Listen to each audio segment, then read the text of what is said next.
Hello friends, welcome to mechanical tutor. मैं दिलीप कुमार आज आपको पढ़ाऊंगा stress strain diagram for ductile and brittle material. बोलोगे सर ये तो पिछली क्लास में भी पढ़ाया था। पिछली क्लास में हम स्ट्रेस स्ट्रेन डायग्राम पढ़ाने वाले थे, लेकिन वहाँ पे कुछ टॉपिक ऐसे आ गए जिसको हमें कंप्लीट करना पड़ा। वो टॉपिक क्या था सबने देख लिया होगा। पिछला lecture true stress true strain हमने देख लिया था। ट्रू स्ट्रेस का इंजीनियरिंग स्ट्रेस के साथ रिलेशन, ट्रू स्ट्रेन का इंजीनियरिंग स्ट्रेन के साथ रिलेशन हमने देखा था। बहुत मोस्ट इंपॉर्टेंट क्या है टॉपिक है। जिसने लेक्चर नहीं देखा है उससे रिक्वेस्ट ये है कि प्लेलिस्ट में जाके प्रीवियस लेक्चर जरूर देखें, ताकि स्ट्रेंथ ऑफ मटेरियल आसानी से क्या समझ में आ सके। क्लियर है, समझ में आ जाए सबके, इतना क्लियर है। आज पढ़ेंगे हम कि स्ट्रेस स्ट्रेन कर्व क्या होता है for ductile material and brittle material. Ductile material कल हमने चेक कर लिया था, किसको बोलते हैं, ब्रिटल मटेरियल भी देख लिया था। इंटरमीडिएट डक्टाइल मटेरियल भी हमने चेक कर लिया था, कोई दिक्कत नहीं है। ठीक है, तो सबसे पहले मुझे कमेंट करके बता दो आप सब लोग कैसे हो। उम्मीद करता हूँ सब लोग ठीक होंगे, अपनी हेल्थ का ख्याल रख रहे होंगे और लॉकडाउन के नियमों का सही से पालन कर रहे होंगे। बिल्कुल ठीक है। इधर देखो, अब हम पढ़ेंगे स्ट्रेस स्ट्रेन डायग्राम या फिर stress strain curve for ductile material. सबसे पहले मैं डक्टाइल मटेरियल के लिए ड्रॉ कर रहा हूँ। इधर देखना कि ये है हमारा stress strain curve, stress strain curve for ductile material. इधर देखते रहना कि स्ट्रेस और स्ट्रेन के बीच में पता कर रहे हैं, तो यहां पे मैं स्ट्रेस बना लूं। क्लियर है ना। और ये इंजीनियरिंग स्ट्रेस की बात चल रही है तो मैं इसे सिग्मा से लिख दूं, कोई दिक्कत नहीं। यहाँ पे अभी इंजीनियरिंग स्ट्रेन की बात चल रही है तो यहाँ पे क्या लिख दें, एप्सिलॉन से लिख दें, कोई दिक्कत नहीं है। इसको बोलते हैं हम स्ट्रेन। कितना क्लियर। स्ट्रेन का मतलब है एलोंगेशन कितना हो रहा है, क्योंकि स्ट्रेन क्या होता है कल ही बताया है, कोई टेंशन नहीं है। इंजीनियरिंग स्ट्रेन क्या है, change in length upon original length, means percentage elongation with respect to original length की बात करें तो ये क्लियर है ना। और यहाँ स्ट्रेस सब जानते हैं, स्ट्रेस इक्वल टू क्या होगा, पी अपॉन एरिया होगा, जो कि हम क्या लगा रहे थे, एक स्पेसिमेन पे लगा रहे थे। कल हमने स्पेसिमेन भी बना के दिखाया था, किसी को कोई दिक्कत नहीं होगी। जिसने कल का लेक्चर नहीं देखा है मैं उससे क्या करूँगा, रिक्वेस्ट करूँगा कल का लेक्चर जरूर देख ले, ताकि सारी चीज़ें स्मूथली समझ आए। अब इधर देखते रहो, मज़ा आने वाला है कि ठीक है। सबसे पहले हमने जब कोई भी स्पेसिमेन लिया, एक बार मैं बना के दिखा देता हूँ, नहीं तो फिर क्या तकलीफ होगी लोगों को, सर पता नहीं कल क्या पढ़ा दिया। हम तो कल देखना ही नहीं चाहते, हम तो आज देखना चाहते हैं आज क्या हो रहा है। लो आज देख लो क्या हो रहा है। बहुत सही, बहुत बढ़िया। बोला सर ये तो डंबल बना दिया, बिल्कुल सही, सही पहचाने हो बाबू। क्लियर है। इधर देखो कि सर ये हमने यूटीएम में लगाया था, इधर भी लगाया, तो इसको खींचना शुरू किया पी से, बिल्कुल खींचना शुरू किया, कोई दिक्कत नहीं। जैसे ही हमने खींचना शुरू किया, ये टेंसाइल लोड है, इसे खींच रहा होगा, लेंथ बढ़ रही होगी, डायमीटर घट रहा होगा, इसका मतलब एलोंगेशन आ रहा होगा, ऐसा हमको फील हो रहा है। आएगा नहीं आएगा वो अभी देखते हैं। क्लियर है ना। ऐसा हमको क्या हो रहा है, फील हो रहा है कि बिल्कुल हो रहा होगा सर। ठीक है, फील करते हैं। क्या जब मैंने स्टार्टिंग में लोड लगाना बिल्कुल जीरो लोड था, जब मैंने इसको स्पेसिमेन को लगा दिया ऐसे करके, तो क्या बिल्कुल स्ट्रेन एक साथ आ जाएगी, बिल्कुल नहीं आएगी। मतलब जीरो से स्टार्ट होगा कि पहला स्पेसिमेन कुछ इस तरह का दिखाई दे रहा था। इसका मतलब यहाँ हुआ, यहाँ पे जो स्ट्रेस और स्ट्रेन होगी, मीन्स कुछ लोड लगा ही नहीं है अभी तक और स्ट्रेन तो आएगी नहीं, तो हम 0 से स्टार्ट कर रहे हैं, इसे ओरिजिन बोल दें, चाहे क्या है 0 से स्टार्ट कर दिया हमने, कोई दिक्कत नहीं। क्लियर है ना। जैसे जैसे मैं बात करता हूँ, डक्टाइल मटेरियल लेते हैं, और ये डक्टाइल मटेरियल कौन सा है, सबसे बेस्ट डक्टाइल मटेरियल का हम डायग्राम बना रहे हैं, जिसे हम बोलते हैं माइल्ड स्टील। क्लियर है ना। माइल्ड स्टील का स्पेसिमेन का डायग्राम बन रहा है, इधर देखते रहना। जैसे ही मैंने क्या किया, लोड लगाना स्टार्ट किया, इधर देखो, लोड लगाना स्टार्ट करेंगे तो हम जानते हैं इस लोड की वजह से स्ट्रेस आएगी, सबको पता है। तो मान लो ये क्या स्पेसिमेन है, ये क्या है स्पेसिमेन, और यहाँ पे पी लोड लग रहा है, दोनों साइड से बिल्कुल लग रहा है। ठीक है, इसका मतलब मैं स्ट्रेस लिख सकता हूँ, वो क्या होता है, internal resisting force per unit area. Area कौन सा है, इनिशियल जो क्रॉस सेक्शन एरिया होगा, AI लिख लो। तो इंटरनल रजिस्टिंग फोर्स क्या होती है, पी के बराबर ही होती है, जब तक होती है, जब तक क्या है, लोड बढ़ाते जाओ, फेलियर ना हो। क्लियर है ना। इधर देखते रहना, फेलियर ना हो, यील्ड पॉइंट ना हो, वो सारी चीज़ें अभी समझेंगे। इसका मतलब इंटरनल रजिस्टिंग फोर्स क्या होगा, पी के बराबर होगा, डिवाइड बाई AI। अगर मैं पी इंक्रीज करूँगा, देखते रहना, या पी इंक्रीज करूंगा तो स्ट्रेस इंक्रीज होगी, बिल्कुल होगी, बहुत बढ़िया। इधर देखो, मैंने लोड लगाना स्टार्ट किया और ये स्ट्रेस इंक्रीज होती गई। देखो स्ट्रेस इंक्रीज होगी ना ऊपर की डायरेक्शन में, और एलोंगेशन बहुत कम ऑब्जर्व होता है, थोड़ा सा ऑब्जर्व होगा लेकिन कम एलोंगेशन होता है। इसका मतलब इस तरह से हमको डायग्राम ऑब्जर्व होगा। लो ये लहराते हुए नहीं जा रहा, ये क्या है, सीधा डायग्राम है, कुछ इस तरह का होगा। लो क्लियर है ना, इस तरह दिखेगा और यहाँ तक आएगा, इसको बोलते हैं, ये जो पॉइंट है इसको नाम दे दिया हमने पी। अब यहाँ लिखते जाना पी, ये पी वाला ये वाला नहीं है, ये पॉइंट हमने क्या लिया है पी, और इसको पी एल लिख लो, चाहे पी एल लिख लो, ये पॉइंट जो हमने क्या लिखा है पी एल। यहाँ पी एल का जो रिप्रेजेंटेशन है यहाँ लिखते जा रहे हैं स्टार मार्क करके, जो पी एल है वो क्या है, लिमिट ऑफ प्रोपोर्शनलिटी बोल दो या फिर प्रोपोर्शनल लिमिट बोल दो, दोनों चीज़ क्या है सेम है, प्रोपोर्शनल लिमिट। क्लियर है। और इसी का दूसरा नाम है क्या, limit of proportionality, limit of proportionality. बोलोगे सर ये नाम क्यों रखा, हमको तो इससे तकलीफ है, इधर देखना क्यों रखा। तो हम जानते हैं यहाँ तक कोई भी मटेरियल प्रोपोर्शनल लिमिट तक क्या फॉलो करता है, हुक्स लॉ को फॉलो करता है। कैसे, हमने हुक्स लॉ डिफाइन भी किया था। हुक्स लॉ क्या होता है, stress is directly proportional to corresponding strain up to proportional limit, यही हमने डिस्कस किया था, बिल्कुल सही है। तो ये हम देखेंगे कि हम जानते हैं हुक्स लॉ, हुक्स लॉ जो होता है वो क्या होता है कि जो स्ट्रेस है वो डायरेक्टली प्रोपोर्शनल टू क्या है, स्ट्रेन है, और अप टू कहाँ तक है, प्रोपोर्शनल लिमिट। इसीलिए ये जो लॉ डायरेक्टली प्रोपोर्शनल आ रहा है ना स्ट्रेन के, मीन्स ये जो रिलेशन बना रहे होंगे यहाँ से हम बोल देंगे स्ट्रेस और स्ट्रेन के बीच में क्या रिलेशन है, linear relation, linear relation between stress and strain. बहुत सही, मजा आ गया। इधर देखना, क्या मैं यहाँ से प्रोपोर्शनलिटी हटाता हूँ तो एक कांस्टेंट आता है जिसे हम ई बोलते हैं, जब लॉन्गिट्यूडनल लोड लग रहा हो, देखा होगा हमने पढ़ा था, इलास्टिक कांस्टेंट को डिफाइन किया था कि क्या होता है जब लॉन्गिट्यूडनल लोड लग रहा है तो longitudinal stress divide by longitudinal strain equal to E आ जाता है, बिल्कुल आ जाता है। अब यहाँ से मैं अगर ई लिखता हूँ, इधर देखना यहाँ से क्या लिख रहा हूँ, ई इक्वल टू क्या आएगा सर, सिग्मा अपॉन एप्सिलॉन आएगा, बिल्कुल सही है। क्या ये जो सिग्मा है इस एक्सिस पे, इधर देखो सिग्मा क्या है वाई एक्सिस पे, और एप्सिलॉन क्या है ई एक्सिस पे। क्या मैं लिख सकता हूँ, इधर देखना, देखते रहना, अभी मैं मिटा दूंगा फिर इस चीज़ को, बहुत शानदार कंसेप्ट है। क्या मैं बोल रहा हूँ इस पॉइंट तक आते आते क्या कुछ सिग्मा दिखाई दे रहा है सबको, बिल्कुल दिखाई दे रहा है, sigma up to proportional limit यही है सिग्मा, बिल्कुल ठीक है। और यहाँ तक आते आते कुछ हमको स्ट्रेन भी दिखाई दे रही है, स्ट्रेन अप टू क्या है, प्रोपोर्शनल लिमिट तक, ये इतनी है। क्या इतना क्लियर है, बिल्कुल क्लियर है। अगर मैं यहाँ पे लिखता हूँ, देखो क्या लिखता हूँ, ये थीटा बना दिया, स्लोप देखना चाहता हूँ, क्या मैं लिख दूँ tan theta is equal to perpendicular upon base, होता है, बिल्कुल होता है। स्लोप की वैल्यू अगर मैं निकालता हूँ, slope tan theta equal to क्या होता है, D Y upon D X होता है। मतलब वाई में चेंज कितना हुआ है, जीरो से लेके यहाँ तक गया है, तो मैं तुरंत बोल दूंगा कितना चेंज हुआ, sigma proportional limit divide by x में कितना चेंज हुआ, जीरो से यहाँ तक गया, तो मैं बोल दूंगा एप्सिलॉन प्रोपोर्शनल लिमिट। क्लियर है ना। और ये प्रोपोर्शनल लिमिट की वैल्यू है और ये लीनियर वेरी हो रहा है, तभी हम यहाँ पे थीटा लिख पा रहे हैं। अगर एक कर्व जा रहा होता टेन थीटा गलती से भी लिख नहीं सकते थे। समझ आ रही नहीं आ रही, बहुत मजा आ रहा होगा, लेते रहो। इधर देखो सर, ठीक है कि हमने ये लिख दिया, क्या मैं बोल सकता हूँ यही वैल्यू ई के बराबर है। देखो अगर मैं यहाँ प्रोपोर्शनल लिमिट लिखता और यहाँ पे क्या लिखता, यहाँ पे प्रोपोर्शनल लिमिट, क्योंकि ये तो लॉ वैलिडी प्रोपोर्शनल लिमिट तक है तो हम लिख सकते हैं, कोई दिक्कत नहीं। क्या मैं लिख सकता हूँ ये ई के बराबर है यंग्स मॉडुलस। क्या मैं बोल सकता हूँ जो यंग्स मॉडुलस है वो स्लोप ऑफ द मटेरियल बता रहा है, प्रॉपर्टी ऑफ द मटेरियल तो है ही, क्या ये स्लोप नहीं बता रहा क्या। अगर मैं कल को बोलूँ इसका मतलब ये हुआ कि स्ट्रेस और स्ट्रेन के बीच में स्लोप किस मटेरियल का ज़्यादा है। अगर मैंने बोला slope between stress and strain, इधर देखना डायग्राम, इज 200 मेगापास्कल फॉर किसके लिए, माइल्ड स्टील। और मैंने बोल दिया slope between stress and strain for cast iron 120 megapascal. क्या ये ई की वैल्यू की बात कर रहा है, बिल्कुल कर रहा है सर। कि यंग्स मॉडुलस की वैल्यू 200 मेगापास्कल है माइल्ड स्टील के लिए, कास्ट आयरन के लिए 120 मेगापास्कल। तो इसका मतलब माइल्ड स्टील का स्लोप क्या होगा, ज़्यादा होगा स्ट्रेस स्ट्रेन डायग्राम में। क्या समझ आ रहा है कि नहीं आ रहा, बिल्कुल समझ आ रहा है सर, बहुत मजा आ गया। इधर देखो तो यहाँ से हम रिलेट कर सकते हैं कि जो ई होगा हमारा वो स्लोप भी बताता है किसमें, स्ट्रेस स्ट्रेन कर्व में, बिटवीन स्ट्रेस एंड स्ट्रेन। क्या इतना क्लियर है, बिल्कुल ठीक है। इधर देखो क्या इतना क्लियर है, बिल्कुल ठीक है। अब इधर देखते रहो। अब मैं इन सब चीज़ों को मिटा रहा हूँ क्योंकि ये क्या है, ये हमारा टॉपिक था नहीं, बट फिर भी क्या है हमने टॉपिक को क्या कर लिया, डिस्कस कर लिया है। अब हमारा मेन काम है, हमको सर वो बना के दिखा दो, क्या सर जो लिखा है ऊपर क्या लिखा है, हमको तो दिखाई नहीं दे रहा, स्ट्रेस स्ट्रेन कर्व। लो बिल्कुल बना के दिखाएंगे, कोई दिक्कत नहीं है। यहाँ पे हमने बोला था ये क्या चल रहा है, प्रोपोर्शनल लिमिट चल रही है, बिल्कुल ठीक है, क्लियर है ना। इधर देखते रहो। उसके बाद मैं बात करूँगा कि जैसे ही आगे हम फर्दर लोड लगाएंगे, लोड लगाते जाओ, देखो लोड लगाते जा रहे हैं, इंटरनल रेजिस्टिंग फोर्स बढ़ रहा है, स्ट्रेस बढ़ रही है, और बढ़ते बढ़ते फिर से एक पॉइंट जाएगा, हमको कुछ इस तरह से दिखाई देगा। लगता तो ऐसा ही लीनियर है, बट इसके थोड़ा सा ऊपर है, जिसे हम बोलते हैं ई। बोला सर ई तो आपने यंग्स मॉडुलस लिया था, ये जो ई पॉइंट है इसको छोटा ई ले लो, चाहे छोटा ई ले लो, क्लियर है ना। अब मैं सबको लिखता जाऊंगा और मिटाता जाऊंगा, क्योंकि यहाँ पे बोर्ड इतना बड़ा है नहीं, बोर्ड हमारे पास बड़ा होता सब चीज़ों को लिखा रहने देते। इधर देखो, अब ई पॉइंट को हम डिस्क्राइब कर रहे हैं। ई पॉइंट है क्या?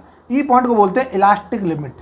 इलास्टिक लिमिट इसका मतलब क्या, ये समझना है कि सर ऐसा क्यों बोला कि मैं किसी भी मटेरियल पे लोड लगाता हूँ। इधर देखना, मैंने इस पे लोड लगाया, बिल्कुल लगाया, हमें पता ही नहीं चला कुछ इलोंगेशन हुआ होगा नहीं हुआ होगा। जैसे ही मैं लोड लगा के इसे छोड़ दूंगा, ये अपनी पोजीशन को क्या कर लेगा, रीगेन कर लेगा। मतलब पहले जैसा था ऐसा का तैसा ही दिखाई देने लगेगा। क्लियर है ना? इसका मतलब अगर थोड़े बहुत इलोंगेशन हुए हैं, ये हुए ना इलोंगेशन, अगर थोड़ा बहुत इलोंगेशन हुआ है यहाँ पे, अगर मैंने लोड छोड़ा तो ये मटेरियल अपने आप अपनी पोजीशन पे आ जाएगा। ऐसी प्रॉपर्टी को बोलते हैं इलास्टिक प्रॉपर्टी। और ये एक पॉइंट होता है, इस पॉइंट के बाद अगर हम लोड को छोड़ेंगे या फिर इस पॉइंट से आगे लोड ले गए तो यहाँ परमानेंट हमें डिफॉर्मेशन दिखाई देगा, जिसको बोलते हैं प्लास्टिसिटी। हाँ, समझ आ रहा है नहीं यार? बिल्कुल आ रहा है सर। ठीक है, इतना कि इसका मतलब ये हुआ कि ये क्या है, it is a point, it is a point at which load removed from the material, material comma करके material regain its original shape, its original shape. और यहीं पे लिख लेना दिस प्रॉपर्टी, जो ये प्रॉपर्टी होती है इसी को बोलते हैं इलास्टिसिटी। प्रॉपर्टी नेम्ड एज या फिर कॉल्ड एज क्या, इलास्टिसिटी। बिल्कुल सही है सर, सबको क्लियर हो गया, कोई दिक्कत नहीं। ठीक है, इतना क्लियर है? बिल्कुल ठीक है कि सर जैसे ही मैं एक इलास्टिक पॉइंट से पहले अगर मैं लोड लगा के छोड़ देता हूँ तो हमारी पोजीशन क्या हो जाएगी, रीगेन हो जाती। मतलब वो जो मटेरियल है अपनी पोजीशन पे क्या आ जाएगा, वापस आ जाएगा। इसी को बोलते हैं हम इलास्टिसिटी। ये प्रॉपर्टी ऑफ द मटेरियल है। बिल्कुल ठीक है, क्लियर है ना? उसके बाद जैसे जैसे फिर से मैं क्या बढ़ाऊंगा, लोड बढ़ाऊंगा, स्ट्रेस बढ़ेगी एक पॉइंट तक, और बढ़ते बढ़ते कुछ इस तरह से यहाँ पहुँच जाएगी, और ये बढ़ते बढ़ते क्या गई, इस तरह गई और यहाँ पर पहुँच गई। और इसी पॉइंट को बोलता हूँ मैं अपर यील्ड पॉइंट, UYP। क्या बोल रहा हूँ, UYP, इसको बोलते हैं अपर यील्ड पॉइंट। इधर देखना, अब यहाँ से होते हैं कंसेप्ट स्टार्ट। इसको मैं स्पेसिफियर को मिटा दूँ सर, मिटा दूँ, कोई दिक्कत नहीं है। इसको भी मिटा दूँ सर, सब मिटा दूँ, डायग्राम भी मिटा दूँ, हाँ बिल्कुल मिटा दो, करोगे क्या फिर? इधर देखो कि सर मैं बात कर रहा हूँ UYP, क्या कि UYP ये होता है अपर यील्ड पॉइंट। अब बोलोगे सर यहाँ दो वर्ड आ रहे हैं, एक अपर आ रहा है एक यील्ड आ रहा है, इसको बोला क्यों, अपर क्यों बोला, यील्ड क्यों बोला? इधर देखना, अपर का मतलब ऊंचा दिखाई दे रहा होगा, सब जानते हैं, ऊपर दिखाई दे रहा हो इसलिए अपर बोल दिया। लोअर आएगा तो सर नीचे दिखाई दे रहा होगा तो लोअर बोल दिया। अब सर ये यील्ड क्या है, इसको तो बता दो। ये यील्ड जो पॉइंट है, इट इज अ पॉइंट, इधर देखते रहे ना, बहुत मजा आने वाला है। It is a point after which permanent, और हम इसी को बोल सकते हैं plastic deformation takes place on further increasing of load, इसका मतलब अगर मैं इस पॉइंट के बाद अगर लोड बढ़ाऊंगा, इधर देखना, इस पॉइंट के बाद अगर लोड बढ़ाऊंगा तो हमें प्लास्टिक डिफॉर्मेशन नजर आएगा। प्लास्टिक डिफॉर्मेशन का मतलब परमानेंट डिफॉर्मेशन हो जाएगा उस ऑब्जेक्ट में। कैसे कि सर परमानेंट डिफॉर्मेशन होता क्या है कि किसी ने देखा होगा, किसी ने एक वो ली होगी मेटल की, कोई क्या ले लो, पत्ती सी ले लो या फिर क्या ले लो, स्ट्रिप ले लो, और उसको मैं क्या करूँ, बेंड करता हूँ, तो वो बेंड की बेंड रह जाती है कि नहीं रह जाती। इसका मतलब ये हुआ कि मैंने जैसे ही उस पर क्या लगाया, लोड लगाया, तो उसमें परमानेंट डिफॉर्मेशन आ गई। और जैसे ही परमानेंट डिफॉर्मेशन आ गई, इसका मतलब क्या है, मटेरियल हमारा वो स्ट्रेट में यूज होने वाला था, वो बेंड होके वहीं की वहीं क्या हो गया, डिफॉर्म हो गया। अब वो अपनी पोजीशन पे वापस थोड़ी आ जाएगा, लोड हटा देंगे, नहीं आएगा। ऐसे ही पॉइंट को, जिस पॉइंट के बाद अगर हम लोड लगा रहे हैं, ऐसे पॉइंट को बोलते हैं यील्ड पॉइंट। यील्ड पॉइंट के बाद क्या होता है, परमानेंट डिफॉर्मेशन आने लगते हैं, प्लास्टिक डिफॉर्मेशन आने लगते हैं। तो उसके बाद होगा क्या, इधर देखना, उसके बाद जैसे ही फर्दर में लोड लगाऊंगा तो इसका मतलब ये हुआ कि सर स्ट्रेस तो बढ़नी चाहिए। क्योंकि आपने तो बोला स्ट्रेस जो है वो क्या है, internal resisting force per unit area है। बिल्कुल ठीक है, तो यहाँ पे मैं बोलूँगा, क्या बोलूँगा, स्ट्रेस तो बढ़नी चाहिए, क्योंकि P/A है और P हमारा इंक्रीज हो रहा है again and again, means gradually increase हो रहा है, तो स्ट्रेस बढ़नी चाहिए। लेकिन यहाँ ऐसा दिखाई नहीं देता, इस पॉइंट के बाद स्ट्रेस क्या होती है, घट जाती है। बोलो सर क्यों घटी, वो बता दो। और यहाँ जो पॉइंट आया वो आया लोअर यील्ड पॉइंट। क्लियर है ना? तो यहाँ से यहाँ तक का फिनोमेना जो होता है, इसको बोलते हैं हम यील्डिंग फिनोमेना। इधर देखते रहे ना, यहाँ से यहाँ तक का जो फिनोमेना होगा उसको क्या बोलेंगे, यील्डिंग हो रही है, मीन्स प्लास्टिक डिफॉर्मेशन हो रहा है। इधर देखना, इसमें इस यील्डिंग में क्या हो क्या रहा है कि सर स्ट्रेस घट रही है। ये तो जादू हो गया, लोड बढ़ा रहा है, स्ट्रेस घट रही है, आय हाय मजा आ गया। इधर देखो कैसे हुआ ये सब जादू, इधर देखते रहे ना कि सर ये जो इंटरनल रेजिस्टिंग फोर्स डेवलप हो रहा था, क्या ये इंटरमोलिकुलर फोर्स की वजह से हो रहा था। लास्ट लेक्चर में हमने बताया था कि इंटरमोलिकुलर फोर्सेज ऑफ अट्रैक्शन था मॉलिक्यूल्स के बीच में, उसकी वजह से वो रजिस्ट कर रहे थे और इंटरनल रेजिस्टिंग फोर्स क्रिएट कर रहे थे। बिल्कुल ठीक है। दूसरा, ठीक है सर, जैसे जैसे मैं लोड बढ़ाता गया, क्या वो जिंदगी भर रजिस्ट करते रहेंगे, मैं लोड बढ़ाते जा रहा हूँ, उनकी भी तो एक क्षमता होगी ना। इसका मतलब उनके बीच का बॉन्डिंग टूटेगा, और बॉन्डिंग टूटेगा और मॉलिक्यूल थोड़ा दूर दूर जाएंगे, बिल्कुल जाएंगे, और मॉलिक्यूल अगर दूर दूर जाएंगे तो उनका इंटरनल रेजिस्टिंग फोर्स क्या हो जाएगा, कम हो जाएगा। फिर उनको सहने की क्षमता क्या हो जाएगी, कम हो जाएगी, और इंटरनल रेजिस्टिंग फोर्स कम हो गया, और इंटरनल रेजिस्टिंग फोर्स ही प्रॉपर्टी बताता है किसकी, स्ट्रेस की। बिल्कुल सही है सर, अगर इंटरनल रेजिस्टिंग फोर्स कम हो रहा है किसके बीच में, दो मॉलिक्यूल्स के बीच में, तो स्ट्रेस भी क्या होने लगेगी, कम होने लगेगी। फिर स्ट्रेस कम होते होते एक पॉइंट पे जाती है, उसको बोल देते हैं लोअर यील्ड पॉइंट। यहाँ पे सबसे कम हमको क्या दिखाई देती है, स्ट्रेस दिखाई देती है यील्डिंग फिनोमेना में। क्लियर है ना। तो इधर देखो, अब मैं यहाँ पे लिख दूंगा L/P। क्या मैं इसे लिख दूँ, बिल्कुल लिख दो सर। इधर देख लेना, इन yielding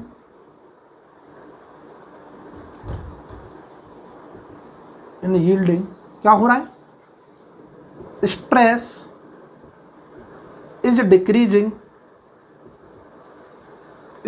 decreasing as load is increasing, because spelling ये वैसे CAUS ही होती है, हमने शॉर्ट में लिख लिया है। Because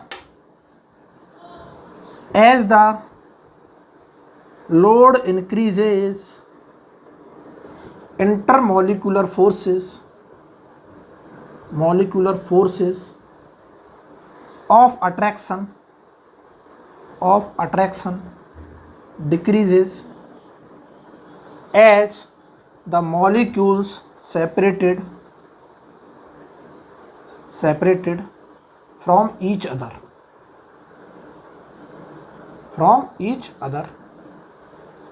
and it happens to a point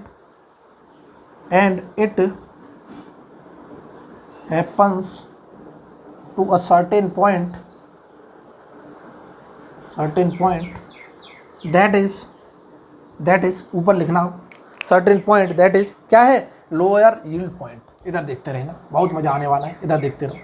that is क्या है, lower yield point, lower L/P, lower yield point. बिल्कुल सही, कोई दिक्कत नहीं, इतना क्लियर है, बिल्कुल ठीक है। उसके बाद हमें दिखाई देगा, क्या दिखाइएगा सर, फिर से जैसे ही लोड बढ़ाया, फिर से एक जादू सा हुआ, और जादू क्या बोल रहा है कि सर ये तो स्ट्रेस फिर बढ़ने लगी, और स्ट्रेस बढ़ते बढ़ते एक पॉइंट आया, यहाँ तक पहुँची, और इस पॉइंट को बोल देते हैं UTS।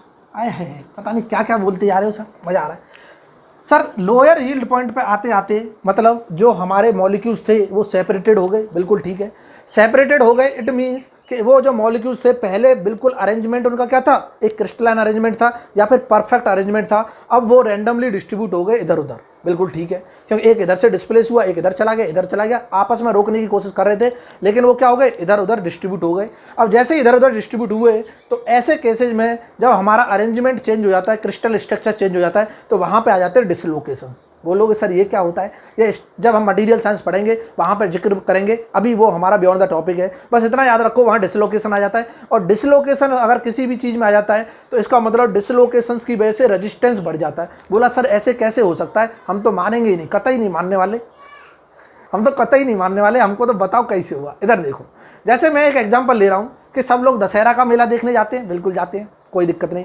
बहुत से लोग मंदिर भी जाते हैं, बिल्कुल जाते हैं। जब मंदिर में जाते हैं तो बड़े आराम से लाइन से जाते हैं, और आराम से सब लोग क्या है, मंदिर के दर्शन करके चले आते हैं, बिल्कुल ठीक है। जैसे ही दशहरा का मेला देखने गए और वहाँ पे जाके कलेक्ट हो गए सब लोग, और वहाँ बोल दिया अफरा तफरी में कि यहाँ पे क्या है, बॉम्ब रखा है, फटने वाला है, वाह मज़ा आ गया। उसके बाद क्या होगा, कैसे निकलेंगे लोग, निकलने की कोशिश तो कर रहे होंगे इस डायरेक्शन में, लेकिन कोई इधर से आ रहा होगा, कोई इधर से धकेल रहा होगा, कोई इधर से धकेल रहा होगा। फिर क्या हुआ, फिर तो क्या हो गया, सब कुछ खत्म हो गया कहानी। इसका मतलब ये हुआ कि हम एक डायरेक्शन में मूव करना चाहते थे, लेकिन रेजिस्टेंस किसने क्रिएट किए, जो डिस्टर्बेंस एलिमेंट इधर से उधर आ रहे थे, उन्होंने क्या कर दिया, रेजिस्टेंस क्रिएट कर दिया। इसी का मतलब यहाँ पे ये आता है कि अगर यहाँ पे डिसलोकेशंस आएंगे, जब मैं लोड लगाऊंगा तो वो डिसलोकेशन बीच बीच में मॉलिक्यूल्स आ रहे हैं, वो रेजिस्टेंस क्रिएट कर रहे होंगे, और जितना ज़्यादा रेजिस्टेंस होगा फिर से स्ट्रेस बढ़ जाएगा। क्योंकि स्ट्रेस क्या होता है, देखो स्ट्रेस क्या होता है, internal resisting force per unit area. बहुत शानदार। और ये जैसे होगा हमें एक पॉइंट तक मैक्सिमम दिखाई देगा, इसी पॉइंट को बोल रहे हैं क्या, यूटीएस। इधर देखते रहे ना, बहुत शानदार। इसको क्या बोल रहे हैं, यूटीएस, और इसे बोलते हैं अल्टीमेट टेंसाइल स्ट्रेंथ। क्लियर है ना। मतलब कहने का, हमने स्ट्रेंथ भी डिस्कस किया था एक क्लास में, सबको याद होगा, हमने स्ट्रेंथ डिस्कस किया था। स्ट्रेंथ क्या होता है कि सर किसी भी पर्टिकुलर लोडिंग कंडीशन में कोई भी मटेरियल मैक्सिमम स्ट्रेस बियर कर लेता है विदाउट फेलियर, उसे बोलते हैं स्ट्रेंथ। इसका मतलब जब मैं टेंसाइल लोडिंग लगा रहा हूँ, टेंसाइल लोडिंग लगाने पर यह मटेरियल इतना मैक्सिमम स्ट्रेस बियर कर सकता है। देखो ये क्या है, इसकी अगर मैं स्ट्रेस की वैल्यू निकालता हूं तो क्या ये यहां पे नहीं आ रही, क्या इधर देखते रहना, क्या मैं बोल सकता हूं यहां पे जो स्ट्रेस होगी वो सिग्मा यूटी होगी, जिसे हम बोलते हैं अल्टीमेट टेंसाइल स्ट्रेस। क्लियर है ना। इसका मतलब ये हुआ कि ड्यूरिंग टेंसाइल लोड ये मटेरियल इतना ही स्ट्रेस क्या कर सकता है, मैक्सिमम से मैक्सिमम बियर कर सकता है, इसे बोल दिया हमने अल्टीमेट टेंसाइल स्ट्रेंथ। तो यहां पे लिख लेना कि during tensile load during tensile load the maximum stress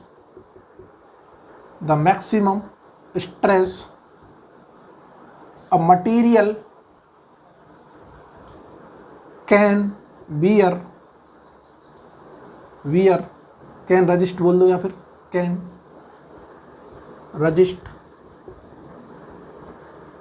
bear ही लिख लो, वियर की स्पेलिंग क्या है देख लेना, wear. A material can wear without failure, यहाँ पे ये भी मेंशन करना, without failure is known as ultimate strength. क्या है, अल्टीमेट टेंसाइल स्ट्रेंथ। यहाँ तक सबको क्लियर है, बिल्कुल क्लियर है। इसका मतलब ये हुआ कि क्या, इधर देखना, बोलो सर ये तो कॉन्ट्राडिक्ट कर गया रिजल्ट।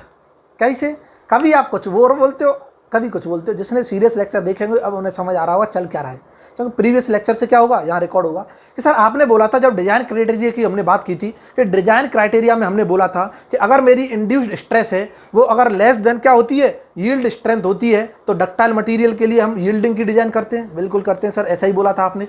देखो जाके वहाँ जब मैंने फटीग लोडिंग में बताया होगा, फटीग लोडिंग वाला लेक्चर होगा, वहाँ पे होगा कि हमने बोला था डक्टाइल मटेरियल में जो डिजाइन स्ट्रेंथ हम कैलकुलेट करते हैं डिजाइन क्राइटेरिया के लिए, उसे यील्ड लेते हैं। लेकिन यहाँ तो मैक्सिमम स्ट्रेंथ यहाँ पे ये है ना, इसको क्यों नहीं ले रहे। बहुत शानदार क्वेश्चन, इधर देखो क्यों नहीं ले रहे, क्योंकि मैंने अभी बोला कि यहाँ के बाद तो प्लास्टिक डिफॉर्मेशन स्टार्ट हो रही है ना, अपर यील्डिंग पॉइंट के बाद, और लोअर यील्डिंग पॉइंट के बाद प्लास्टिक डिफॉर्मेशन स्टार्ट हो रही है। मतलब यहाँ के बाद प्लास्टिक डिफॉर्मेशन स्टार्ट हो रही है। अगर मैंने यहाँ पे लिया, क्या लिया, यहाँ पे लिया, इसको डिजाइन क्राइटेरिया मान लिया, और हमारे यहाँ स्ट्रेस डेवलप हो गई कहीं यहाँ, इधर देखना कहीं यहाँ तक स्ट्रेस आ गई, इसका मतलब यहाँ तो कुछ ना कुछ परमानेंट डिफॉर्मेशन आ जाएंगे। मतलब कहने का ये हुआ, मैंने साफ्ट ऐसे लगाया था, लोग साफ्ट क्या लगाया था, ऐसे लगाया था, बार ऐसे लगाई थी, और इस पर टेंसाइल लोड लगाया तो ये इतना बार था, इतना क्या था, सर्कुलर बार था, और जैसे ही मैंने टेंसाइल लोड लगाया ये थोड़ा एलोंगेट होकर परमानेंट डिफॉर्मेशन हो गया। जब मुझे लोड हटाना पड़ा, मान के चलो कभी लोड हटाना पड़ा, तो ये वहीं की वहीं रह गया, अपनी पोजीशन पे आया ही नहीं। इसका मतलब ये होगा, ये मेंबर क्या हो गया, परमानेंटली डिफॉर्म हो गया, और ऐसा मेंबर बार बार परमानेंटली डिफॉर्म हो गया तो टूटेगा जल्दी। इसीलिए हम उस पॉइंट पे डिजाइन करते हैं जहां के बाद परमानेंट डिफॉर्मेशन स्टार्ट ही ना हो। क्लियर है ना, परमानेंट डिफॉर्मेशन स्टार्ट ना हो, इसीलिए हम यील्ड पॉइंट कंसीडर करते हैं। यील्डिंग पॉइंट में भी लोअर यील्ड पॉइंट क्या है, लेते हैं। वैसे कभी बोलता नहीं है, दोनों स्ट्रेस नहीं देगा, लोअर और अपर, लोअर और अपर यील्ड पॉइंट नहीं देगा, बट वो यील्ड पॉइंट देगा। यील्ड पॉइंट का मतलब है यहाँ के बाद प्लास्टिक डिफॉर्मेशन होना चाहिए, इससे नीचे नीचे स्ट्रेस होनी चाहिए, अदरवाइज क्या होगा, हमारे फेलियर के भी चांसेस हो जाएंगे और हमारी डिजाइन करने का कोई मतलब नहीं होगा। क्या सबको क्लियर है, बिल्कुल क्लियर है, मजा आ गया। इधर देखते हो, इतना क्लियर है, अल्टीमेट टेंसाइल स्ट्रेंथ सबको समझ आ गई। उसके बाद फिर जैसे ही फर्दर लोड लगाएंगे, उसके बाद क्या करेंगे, जैसे ही फर्दर लोड लगाएंगे फिर क्या होगा, ये कर्व थोड़ा सा और आगे जाएगा, क्या देखते रहना, और ये कर्व आगे जाके क्या हो जाएगा, यहाँ पे जाके तबाह हो जाएगा, और कुछ इस तरह से हमें दिखाई देगा। इसे बोल देते हैं एफ पॉइंट। ये क्या है, फेलियर पॉइंट। क्या है, यहाँ पे मटेरियल बिल्कुल क्या हो जाएगा, फेल हो जाएगा, तबाह हो जाएगा, फेलियर पॉइंट, सीधी मौत होती है यहाँ। इधर देखना, तो यहाँ से यहाँ का जो रीजन है इधर देखते रहो, यहाँ से यहाँ का जो रीजन है, इस रीजन को क्या बोलते हैं, कोई बताएगा क्या? इस रीजन को कोई क्या बोलते हैं? यहाँ से यहाँ तक का तो यील्डिंग था, यहाँ से यहाँ तक का क्या था? इलास्टिक रीजन बोलते हैं मोस्टली, क्या बोलते हैं? Elastic region. उसके बाद यहाँ से यहाँ तक का इसको बोलते हैं स्ट्रेन हार्डनिंग। यहाँ पे स्ट्रेन क्या होती है? हार्ड हो जाती है। ये मटेरियल साइंस जब पढ़ेंगे तब समझेंगे, क्लियर है ना? इसको बोलते हैं स्ट्रेन हार्डनिंग। और यहाँ से यहाँ तक का जो रीजन है इसे पूछ लेता है, ये क्या होगा? इसको बोलते हैं हम नेकिंग। नेकिंग का मतलब ये है कि डायमीटर बहुत जल्दी कम होने लगता है, एकदम से रिड्यूस होने लगता है। कैसे? इधर देखना कि नेकिंग का मतलब है, जैसे मैंने ये स्पेसिमेन लिया, बिल्कुल लिया सर, इस तरह का स्पेसिमेन था बिल्कुल ठीक है, कुछ इस तरह का स्पेसिमेन था, देख लो समझने के लिए। जैसे ही मैं बढ़ाता जाऊंगा, मतलब इस पॉइंट के बाद ये स्पेसिमेन कुछ इस तरह का हमको दिखाई देने लगेगा, एकदम से सडनली क्या हो जाता है, एकदम से ऐसे देता है। और जैसे यहाँ कम क्रॉस सेक्शन एरिया दिखेगा, यहाँ से क्या हो जाएगा? ब्रेक डाउन हो जाएगा। जिसने परफॉर्म करके देखा होगा एक्सपेरिमेंट, उसे पता होगा, बिल्कुल टूट जाता है। और यहाँ क्या हो जाता है? कप कोन टाइप का शेप हमको मिलता है, इसे बोलते हैं कप और कोन फ्रैक्चर, क्लियर है ना?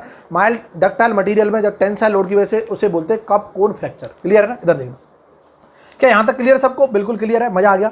यहाँ पे लिख लेना design for design criteria for designing of material, for designing of material, designing of ductile material लिख लेना, डक्टाइल मटेरियल। सिग्मा इंड्यूस्ड हम क्या लेते हैं? Sigma induced is less than sigma yield point. Yield point की जो स्ट्रेस से क्या होनी चाहिए? कम होनी चाहिए, तभी डिजाइन सेफ होगी। अगर इससे ज़्यादा होगी तो हम उसे डिजाइन सेफ नहीं मानेंगे, उस डिजाइन को क्या मानेंगे? कि ये डिजाइन हमारी परफेक्ट नहीं है, क्लियर है ना? फेल कब होगा? फेल हम ये बोल सकते हैं सिग्मा इंड्यूस्ड की वैल्यू, सिग्मा इंड्यूस्ड की वैल्यू क्या हो जाए? Greater than sigma ultimate point से हो जाए, यूटीएस से, तब ये क्या हो जाएगा? फेल हो जाएगा। यहाँ पे बोलते हैं फेलियर। क्या इतना क्लियर सबको? बिल्कुल क्लियर है, मजा आ गया। इसे बोलते हैं फेलियर। बोलो सर इसके बीच में क्या होगा? इसके बीच में स्ट्रेन हार्डनिंग होगी, तो चांसेज हमारे फेलियर के ज़्यादा हो सकते हैं। मीन्स यहाँ के बाद हम क्या बोल रहे हैं? अल्टीमेट टेंसाइल स्ट्रेंथ जैसे आ गई, इसके बाद तो फेल होना ही, 100% होना, कोई डाउट नहीं, क्लियर है? यहाँ पर स्ट्रेन हार्डनिंग होती है, बाकी की चीज़ें क्या है? बिल्कुल क्लियर है, किसी को कोई दिक्कत नहीं होगा। यहाँ तक stress strain curve ductile material का सबको क्लियर है? बिल्कुल क्लियर है। अब हम देख लेते हैं किसका? ब्रिटल मटेरियल का। जल्दी आ जाओ, इधर देखते रहो। अब इनमें डिफरेंस क्या है वो देखना है हमको। Stress strain curve for brittle material, मैं बात कर रहा हूं किसकी? Stress strain curve, stress strain curve for brittle material, clear है? इधर देखते रहना, बिल्कुल ठीक। ये क्या मटेरियल लिख दिया है, ये क्या होगा? मटेरियल होगा। इधर देख लिया करो, हो जाता है जल्दबाजी में, कोई दिक्कत नहीं है, उससे टेंशन नहीं लेनी। कि सर ब्रिटल मटेरियल मोस्टली किसका बना रहे हैं? कास्ट आयरन का बना रहे हैं। ये ब्रिटल मटेरियल हम क्या है? कॉमनली यूज जो होते हैं उनकी बात कर रहे हैं। इधर देखना, तो मैं बात करता हूँ यहाँ पे स्ट्रेस आएगी, बिल्कुल आएगी। यहाँ पे क्या आएगी? स्ट्रेन आएगी, बिल्कुल आएगी, ठीक है। ये हमने स्ट्रेस बना ली, यहाँ पे क्या बना लिया? स्ट्रेस स्ट्रेन, ये स्ट्रेन ये स्ट्रेस, क्लियर है ना? जैसे ही मैं यहाँ से स्टार्ट कर रहा था 0 से, कोई भी स्पेसिमेन लिया, अब ये जो स्पेसिमेन होगा किसका होगा? हमारा कास्ट आयरन का होगा, कुछ इसी तरह का होगा। ये गेज लेंथ सब जानते हैं,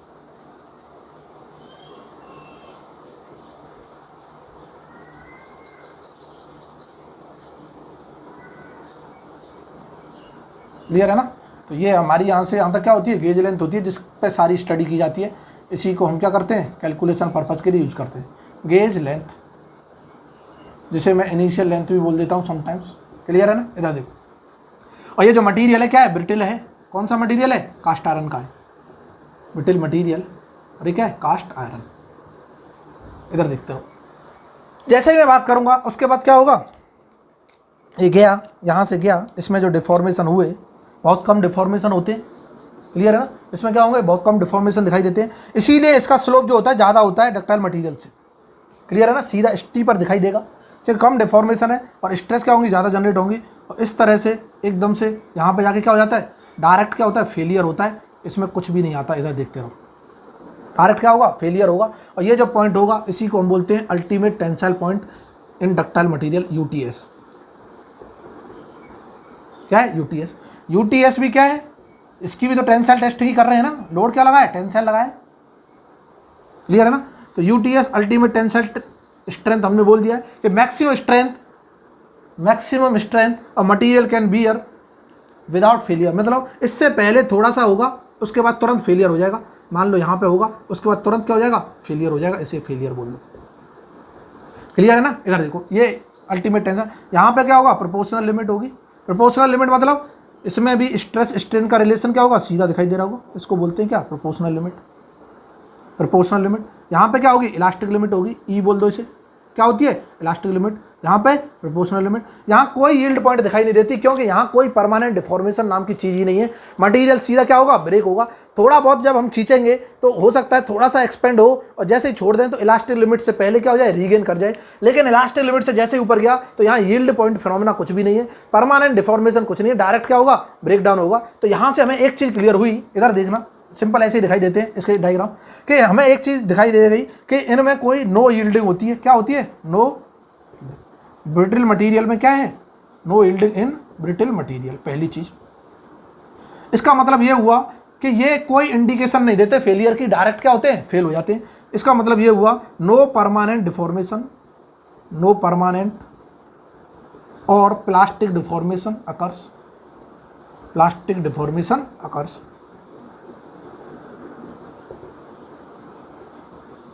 और हम ये भी बोल सकते हैं no indication of failure, no indication of failure of material. Clear है ना। और ये मोस्टली क्या होते हैं, मोस्टली वीक इन टेंशन, ये टेंशन में ही वीक होते हैं, टेंशन टेस्ट में क्या होते हैं, वीक होते हैं। इसलिए इनकी डिजाइन जो की जाती है टेंशन टेस्ट के साथ की जाती है कि टेंशन में इसको सेफ करो, बाकी ये सब में क्या हो जाएगा, सेफ हो जाएगा। कंप्रेशन में तो बहुत स्ट्रांग होते हैं, टेंशन में क्या होते हैं, सेफ होते हैं। क्लियर, टेंशन में वीक होते हैं, कंप्रेशन में स्ट्रांग होते हैं। लेकिन जब हम बात करते हैं डक्टाइल मटेरियल की, डक्टाइल मटेरियल ये जो होते हैं वो क्या होते हैं, वीक इन शियर, वीक इन शियर बोल दो और कंप्रेशन बोल दो। तो कंप्रेशन की वजह से शियर आता है, कट जाता है मटेरियल। एक प्लेन आता है जो हमारा क्या होता है 45 डिग्री पे होता है, तो वहां से क्या होता है, ब्रेक डाउन होता है, उसे बोलते हैं शियर। वीक इन शियर और कंप्रेशन। और ये क्या होते हैं, स्ट्रॉन्ग इन टेंशन। क्या इतना क्लियर है, बिल्कुल क्लियर है। इधर देखना, उसके बाद जैसे ही हमारा ये हुआ, अभी हमने बोला कि इसमें डिजाइन क्राइटेरिया क्या होगा, इसमें तो अल्टीमेट टेंसाइल स्ट्रेंथ होगा, कोई सोचना ही नहीं, यील्ड पॉइंट है ही नहीं। क्लियर ना, यहाँ तो यील्ड पॉइंट है ही नहीं, इसीलिए अल्टीमेट टेंसाइल स्ट्रेंथ ही क्या है, design criteria. For design criteria of brittle material, for design, ये पहले भी लिखा चुके हैं, design criteria of brittle material, brittle material क्या कंसीडर करते हैं, consider ultimate tensile mean sigma induced क्या होनी चाहिए, sigma induced should be less than क्या होनी चाहिए, सिग्मा फेलियर, तब सेफ होगी, क्या होगी, फेलियर। और फेलियर क्या है हमारी, यही अल्टीमेट टेंसाइल स्ट्रेंथ के बराबर है। यहाँ इसी को हम क्या मानते हैं, फेलियर के बराबर मानते हैं। इधर देखना, लेकिन एग्जैक्ट ये नहीं, हमने ये भी बोला था यहाँ फैक्टर ऑफ सेफ्टी भी कंसीडर करते हैं, इसीलिए इसको थोड़ा कम रखते हैं कि अगर यहाँ पर अल्टीमेट टेंसाइल स्ट्रेंथ है तो डिवाइड कर दें किसी वैल्यू से 1.2 1.5 से, तो एक कम आ जाएगी। मीन्स यहीं पे सेव करो, कहीं यहाँ आके, यहाँ पे बिल्कुल पॉइंट पे जाके सेव मत करो, क्रिटिकल पॉइंट पे, नहीं तो थोड़ा सा इधर उधर हुआ वेरिएशन तुरंत टूट जाएगा। क्लियर है ना, तो इसीलिए हम फैक्टर ऑफ सेफ्टी लेते हैं। क्या इतना क्लियर है। अभी हमने बोला डक्टाइल मटीरियल में, क्या बोला सर, कि डक्टाइल मटेरियल में वहाँ अपर यील्ड और लोअर यील्ड आ रहा था, अगर दोनों वैल्यू दे देता है या फिर कुछ डायग्राम में नहीं देता है तो वहाँ पे हम एक क्राइटेरिया और होता है प्रूफ स्ट्रेस मान के कंसीडर करते हैं कैलकुलेशन। क्लियर है ना, वो प्रूफ स्ट्रेस का कंसेप्ट और समझ लो होता क्या है। इधर देखना क्या कंसेप्ट होता है, मैं यहाँ पे समझा रहा हूँ, इसको मिटा रहा हूँ। कुछ डायग्राम में हमें पता ही नहीं चलता, कुछ जो डक्टाइल मटेरियल के जो डायग्राम्स हैं उनमें हमें अपर यील्ड और लोअर यील्ड पॉइंट जो भी हमारे क्या होते हैं, पॉइंट होते हैं, या फिर अपर यील्ड स्ट्रेस और लोअर यील्ड स्ट्रेस जो होती हैं वो हमें समझ ही नहीं आती, कंपैरिजन नहीं कर सकते, डिफरेंशिएट नहीं होता। जैसे मैं बात कर रहा हूँ किसी डक्टाइल मटेरियल की, इधर देखते रहना, डक्टाइल मटेरियल कोई भी हो सकता है, सम डक्टाइल मटेरियल में कुछ इस तरह का कर्व दिखाई देता है। इधर देखना, ये स्ट्रेस है हमारी, बिल्कुल है सर, और ये क्या है हमारा, स्ट्रेन है, जिसे मैं स्ट्रेन लिख रहा हूँ, ठीक है, और ये स्ट्रेस इधर जा रही है। तो हमको मटेरियल जो दिखाई देगा कर्व कुछ इस तरह का दिखाई देगा, पहले तो ऐसे गया और फिर कुछ इस तरह से। क्लियर है ना, इसका मतलब ये हुआ यहाँ अपर और लोअर यील्ड पॉइंट में डिफरेंशिएशन नहीं हो रहा है। तो ऐसे केसेज में हम क्या डिजाइन क्राइटेरिया कंसीडर करते हैं, कौन सी स्ट्रेस को डिजाइन क्राइटेरिया लेते हैं, इधर देखना। इसका मतलब ये हुआ कि मैं क्या करूँगा, यहाँ से 2% तक एलोंगेशन चेक करूँगा। लो यहाँ पे क्या करेंगे, 2% एलोंगेशन चेक करेंगे। ये स्ट्रेन है ना, स्ट्रेन हम जानते क्या होती है, डेल्टा एल अपॉन एल। अगर मैं एलोंगेशन क्या लिख रहा हूँ, 2% लिख रहा हूँ, मीन्स स्ट्रेन 2%। स्ट्रेन 2% का मतलब क्या है, 0.02 0.002 तक 0.02 तक हम चेक करेंगे। और इस इलास्टिक लिमिट हमारी यहाँ पे कहीं होगी, ये क्या है, प्रोपोर्शनल लिमिट, यहाँ पे क्या है, इलास्टिक लिमिट, क्लियर है ना। और इसके एक पैरेलल लाइन खींचेंगे। लो ये क्या है, इसके पैरेलल लाइन है, ये जो हमारी ये जो लाइन है इसके पैरेलल लाइन खींचेंगे। जो भी वैल्यू आएगी क्या, स्ट्रेस की वैल्यू आएगी, उस वैल्यू को बोलते हैं क्या, प्रूफ स्ट्रेस। इधर देखना, ये जो स्ट्रेस कहलाएगी, यहाँ पे जो स्ट्रेस है वो क्या कहलाती है, और प्रूफ स्ट्रेस कहलाती है, प्रूफ स्ट्रेस। और इसी को हम क्या कर लेते हैं, consider for design criteria, consider for design criteria. इतना क्लियर सबको, बिल्कुल क्लियर है। क्या करना है कि सर इस तरह के डायग्राम में जब हमको समझ ना आए upper yield point lower yield point क्या है, वैसे क्या लेना है, लोअर यील्ड लेना है अगर दोनों वैल्यू दे रखा है अपर और लोअर। क्योंकि लोअर यील्ड पॉइंट पे हमको फैक्टर ऑफ सेफ्टी रहता है कि लोअर यील्ड पॉइंट पे स्ट्रेस की वैल्यू क्या है, कम है, तो कम स्ट्रेस की वैल्यू पे सेव करेंगे तो ज़्यादा चांसेज है, ज़्यादा स्ट्रेस की वैल्यू पे सेव करेंगे तो हमारे क्या है, ज़्यादा ब्रेकडाउन के चांसेस, क्लियर है ना। तो इसीलिए लोअर यील्ड पॉइंट क्या लेते हैं, कंसीडर करते हैं। यहाँ पे देखो, यहाँ डिफरेंशिएट नहीं हो रहा लोअर अपर कहाँ है, तो ऐसे केसेज में मैं 2% क्या लेता हूँ, एलोंगेशन लेता हूँ। मीन्स 2% एलोंगेशन का मतलब है 0.02 स्ट्रेन की वैल्यू आ रही होगी, ठीक है। उस स्ट्रेन की वैल्यू पर जाएंगे, वहाँ से एक पैरेलल लाइन खींचेंगे, इस कर्व के, जो लीनियर कर्व है इस कर्व के पैरेलल लाइन खींचेंगे, जहाँ कट कर जाएगा उसी पॉइंट को बोलते हैं प्रूफ स्ट्रेस, और इसको करते हैं डिजाइन क्राइटेरिया में कंसीडर। क्या इतना क्लियर है, बिल्कुल क्लियर है सर। मज़ा आ गया, मज़ा आ गया तो क्या करो, लाइक करो, ज़्यादा से ज़्यादा शेयर करो। जितना ज़्यादा शेयर करोगे आपका ही क्या है, प्रॉफिट है। मैं चाहता हूँ, मैं क्या आप लोग भी चाहते हैं कि हम ज़्यादा जल्दी से जल्दी क्या है, लाइव क्लासेज आए, ताकि सर बीच बीच में क्या है, डाउट भी पूछ सकें, क्लियर है ना। जो भी डाउट होगा साथ ही साथ पूछ लोगे। कई बार ऐसा भी हो जाता है, पढ़ाते पढ़ाते फ्लो में समझ ही नहीं आता, हम अभी लिखा था मटेरियल लिखना चाहते थे, मटीरियल लिख गए, ऐसे हो जाता है कई बार, कोई दिक्कत नहीं है उससे, वो आपको सामने से दिखाई दे जाएगा कि हमको क्या लिखना था, हम क्या लिख गए, क्लियर है ना। तो ऐसे केसेज में सामने से स्टूडेंट का क्या आ जाता है, कमेंट आ जाता है कि जो कोई पढ़ रहा है तो वो तुरंत कमेंट करके लिख देता है कि सर कुछ ये मिस्टेक से लिख गया है, तो इसको करेक्ट कर लो, क्लियर है ना। तो आगे के लिए क्या है, और स्टूडेंट्स के लिए यूजफुल होता है। जो लोग सीरियसली देखते हैं उन्हें तो पता चल जाता है, जो लोग ऐसे ही देख रहे हैं हवाबाजी में कि चलो ठीक है देख लेते कैसा बनाया वीडियो, कुछ पढ़ाया भी कि नहीं पढ़ाया क्लियर है ना।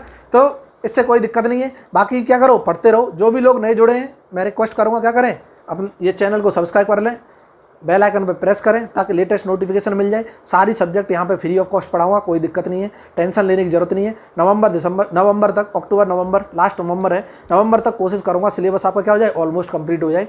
तो टेंशन नहीं लेनी, टेक्निकल का सिलेबस सारा कंप्लीट करा देंगे।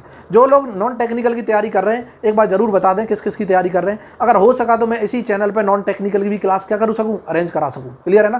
कि जो लोग पढ़ना चाहते हैं, जैसे कोई रीजनिंग पढ़ना चाहता है, कोई एप्टीट्यूड पढ़ना चाहता है, कोई बायोलॉजी पढ़ना चाहता है, कोई क्या पढ़ना चाहता है, फिजिक्स पढ़ना चाहता है जो एग्जाम में आती रहती है, SSC JEE में आता है कि फिजिक्स पढ़ना चाहता है, कोई पढ़ना चाहता है क्या, केमिस्ट्री।